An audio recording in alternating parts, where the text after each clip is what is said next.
Judah's security. A pronouncement. The word of the Lord concerning Israel. A declaration of the Lord, who stretched out the heavens, laid the foundation of the earth, and formed the spirit of man within him. Look, I will make Jerusalem a cup that causes staggering for the peoples who surround the city. The siege against Jerusalem will also involve Judah. On that day I will make Jerusalem a heavy stone for all the peoples, all who try to lift it will injure themselves severely when all the nations of the earth gather against her. On that day, this is the Lord's declaration, I will strike every horse with panic and its rider with madness. I will keep a watchful eye on the house of Judah but strike all the horses of the nations with blindness.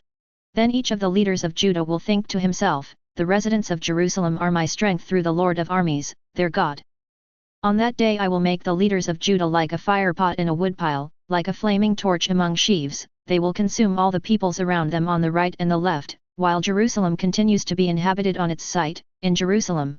The Lord will save the tents of Judah first, so that the glory of David's house and the glory of Jerusalem's residents may not be greater than that of Judah.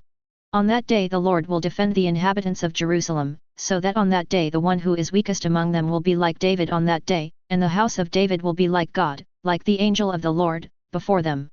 On that day I will set out to destroy all the nations that come against Jerusalem. Mourning for the pierced one. Then I will pour out a spirit of grace and prayer on the house of David and the residents of Jerusalem, and they will look at me whom they pierced. They will mourn for him as one mourns for an only child and weep bitterly for him as one weeps for a firstborn. On that day the mourning in Jerusalem will be as great as the mourning of Hadadrimmon in the plain of Megiddo.